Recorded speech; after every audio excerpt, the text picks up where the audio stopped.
Hi guys, it's been a long time since I've done a video on books and but again I have decided that I'm going to be more regular. I have made a schedule for myself. Even though I'm quite horrible at sticking to schedules, I've decided that from now onwards I'm going to be quite regular with my book review videos because I really enjoy talking to you guys about books. So this time I hope I can stick to my schedule. I have been getting a lot of messages about the videos, and I am so thankful to all the people who write to me and give me such lovely feedback. And one of the things that I have been constantly getting, and one of the requests that I've been constantly getting, is for books for people who want to start reading. And so I decided that I will do a post. So this video is going to be a list of books, book recommendations for people who are starting their reading journey. But before I go into the book list, I'd like to tell you a little bit about what you should do when you're starting your reading journey. When you want to be a reader, when you're starting reading books. It's not a very easy process. There is a common misconception that picking up a reading habit is very easy. You just pick up a book and start reading. But it really is not easy. And what happens is when somebody does not enjoy reading, they either blame themselves or they blame the book and say, oh, I'm just not cut out to be a reader. But I would say, please come back to reading, put in a bit more effort because you have to put in effort. Think of reading as a skill that you're picking up. You have to put in the same kind of dedication, you have to be disciplined about it, and you have to be constant about it. These are the three things that you should keep in mind. And also, never ever read while you are in bed before sleeping. So many people have told me that they feel sleepy when they read. That's because they are just about to sleep and then decide they'll read a book. Your mind is tired, your body is tired, you finished all your work, you think that you'll finish all your work and then you'll get into reading. Don't do that. Read when your mind is fresh. Read when your mind is ready to absorb new things. So, no reading before bed, okay? Any other time. And set aside 15 minutes of your time every day for reading. 15 minutes, that's all I'm asking you. Just 15 minutes. 70 minutes, Shah Rukh Khan. Most probably I'll edit this anyway. So 15 minutes of your time you have to set aside every day for reading. Set aside some part of the day when you are able to absorb new things. Maybe while you're having your morning coffee or some other time of the day, but never ever before sleeping, okay? You'll do that. When you're a reader, you will automatically start doing that. You'll go to bed with a book, you'll read and then you'll fall asleep. But before you reach that stage, you have to become a reader, right? You have to get into the habit of reading books. So for that, never ever read before bed. 15 minutes of your time every day, read something that you're interested in. Read something that is easy to read. Things that will interest you. Topics that are interesting to you. Don't start with classics. Classics have a beauty of their own, I will not deny that. But they were written in a time period which was very different. They were written at a time and in a language that is very different and which takes some getting used to. So if you start with a classic, then you might not find it gripping enough to hold your attention, and then you will maybe just leave it halfway through and stop reading. So don't start with classics, start with books that interest you, that are fun. And if you don't like fun books, then read serious books, but books that interest you. So 15 minutes of your day, read something that interests you, never read before sleeping. And one more thing is, you might come across words that are difficult, that you want to consult a dictionary, but don't do that while you're reading, okay? Because that will spoil the flow and then you'll not feel like getting back into it. Because most usually, with the context in which the words are used, you will automatically get the meaning in your mind. So wait till the end of the chapter, then go back to checking the dictionary. You don't have to start mugging up words every day thinking that only then will I understand it when it's used next. No. With the context, that word will seep into your mind. It will form an impression in your mind and you won't have to sit and mug up words and sit with a dictionary every day. Don't do that. Go with the flow of reading, and after a chapter, after maybe 10 pages, set yourself at this limit and say, after this I will check the dictionary on all the words that I do not know. So these are the things that you have to keep in mind before starting your reading journey. And if you do this consistently, you will become a reader. There's no doubt about that. And the world of books is so beautiful. The world of books is something that will accept you no matter what age you are, where you are, what stage of life you are in, what mood you are in, what gender, whatever. I mean, it's so beautiful. This world is a world in which you can find yourself, in which you can have a companion no matter what you're going through in life. So just be a bit patient and get into the world of books, and it'll be so rewarding. Okay, that was my bit about reading, and now we will get into the book recommendations. So we will start with a lovely, heartwarming as well as heartbreaking book. It's called Wonder by R.J. Palacio. I have done a video about this, but I had to include it in this list anyway. So Wonder is the story of August Pullman, and he's a child who was born with facial deformity. And he says, quote, "I won't describe what I look like. Whatever you think, it's probably worse," unquote. So this is what he feels about himself from the reactions of people around him when he has gone out, from the reactions of adults and children who have seen him. And Augie has not been able to attend school so far because he has had to deal with all his medical conditions. And by the time he's 10-year-old, he's ready to attend school. So he starts school, and it's about what happens to him there and how he deals with everything that is happening to him, about the people around him, his sister, her best friend, the mother, the father. So it's about all these people, you know, and it's about kindness, and it's about inclusion, and it's about how simple it actually is to do all these things. And Augie will he will become a part of you. He will climb into your heart because he's a child who has a quirky sense of humor. He's a Star Wars fan, and he has an amazing spirit. So Wonder by R.J. Palacio is a book that you can start reading if you want something emotional. And it's a beautiful read, okay? You won't find it too complicated or anything. And it's from the point of view of Augie, his sister, her best friend. So different people, and you see Augie's life through the eyes of these different people. Wonder by R.J. Palacio is one book that you can start reading. So now moving on. Now I will come to a favorite author of mine, Ruskin Bond. And the book is called The Night Train at Deoli and Other Stories.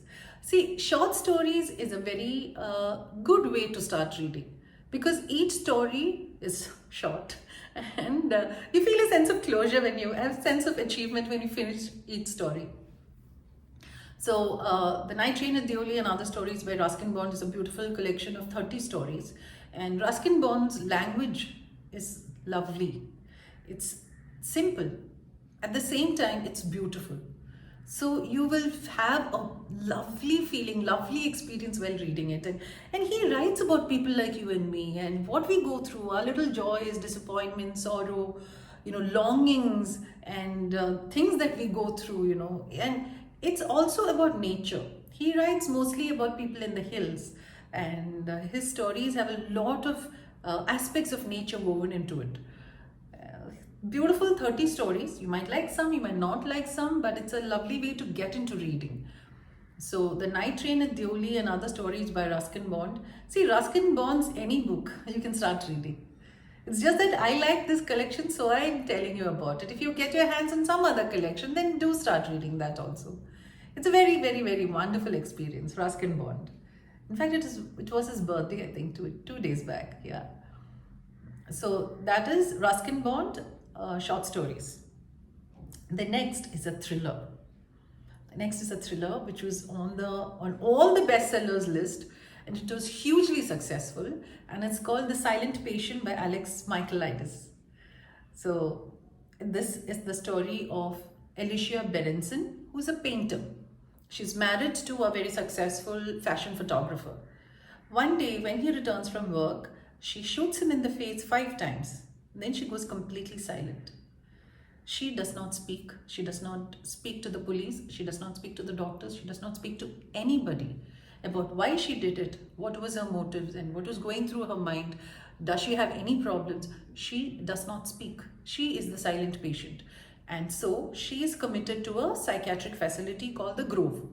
And the doctors there, the therapists there try to talk to her and try to treat her, but she just refuses to open her mouth. And in comes Theo Faber, who is a criminal psychotherapist. He has read about Alicia, and right from the beginning, he has been wanting to talk to her and deal with her and solve this and find out about her. So he starts interacting with her. He starts knowing more about her life through, the research that he does, not from her, but through the research that he does. And slowly he is drawn deeper and deeper into her life, into that story. So that is The Silent Patient by Alex Michaelides. If you want a thriller to start your reading journey, then this is the book for you. Now we come to a romance, a fun book, and yet another favorite author of mine, Jill Mansell, who writes a lot of books, who has written a lot of books in this genre. So Jill Mansell writes books in a very, very lovely, breezy manner, and she's got a lot of very interesting characters. I love the characters she conjures up. The characters she creates, not only the main characters, but all these side characters, all the people who add layers to the story, they are equally interesting as well as the lead pair.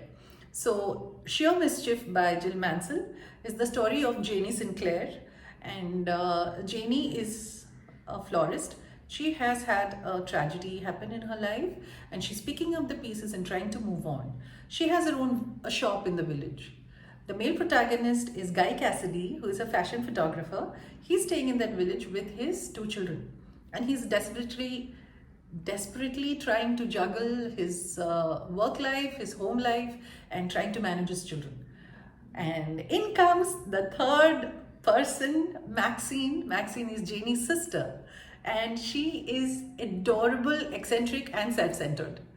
And she is protective of Janie, but at the same time, she wants her things to be done. Okay, so it is a dynamics between these 3 characters, and mostly between Guy and Janie. And it's so beautifully written. It's a fun read, and there are other characters who are very interesting in that village. So if you're in the mood for fun, if you're in the mood for something light, then you should read Sheer Mischief by Jill Mansell. It's a fun read, and I have read it so many times. I think I should start reading it again. I think I should give it a try because it's really good fun, and it's written very well. So Sheer Mischief by Jill Mansell is another book you can start reading with. Now we come to the last book in this list, and it is called When Breath Becomes Air by Dr. Paul Kalanithi. Dr. Paul Kalanithi was a young neurosurgeon who was diagnosed with stage 4 lung cancer when he was 36 years old. So this book is kind of like a memoir, and he writes about how he faced the situation. He writes about how he faced a future which had a very, very tight time limit, and what he felt about leaving his wife and his 8-month-old daughter behind, and what he felt about being a patient, and what he felt about death, and how he felt, how it was very different from the way he felt about it when he was just a doctor. Now he's a doctor and a patient. It is very movingly written, and it's so sad. It's heart-wrenching, but it is written extremely well, and it actually helps you also deal with a lot of stuff. When you are reading this book, you also think, and you're also able to reason out certain things in your own mind. So Dr. Paul Kalanithi passed away while he was writing this book. So this book will also make the reader think, and it will make you think about life, it will make you think about death, and it will make you think about how people are dealing with these issues in their life. When Breath Becomes Air by Dr. Paul Kalanithi is a book that I think you should read.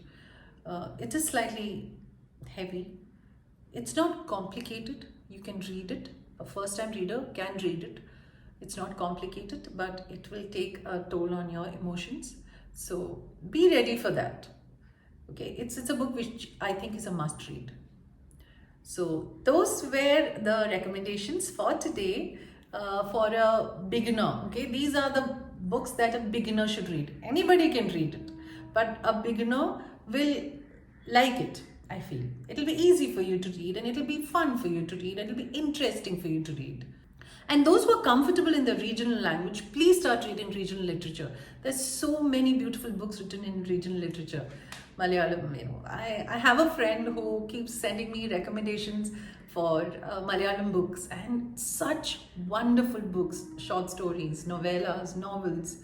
And it's amazing, and I feel so bad that I cannot read all the recommendations that he sends me, because I'm very slow when it comes to reading in Malayalam. Malayalam is a beautiful language in which I have read books, but I'm very slow. So by the time I get into it, I would have read another 3 books on the side, because I read 4 or 5 books at a time. That's how my reading habit is. So this will languish and it'll lag, and so it'll take time for me. But the amazing books that he sends me are like, it really makes me want to read it. So all of you, start reading whatever you're comfortable in. Don't think that English is the only language you should read in. Regional literature is so beautiful.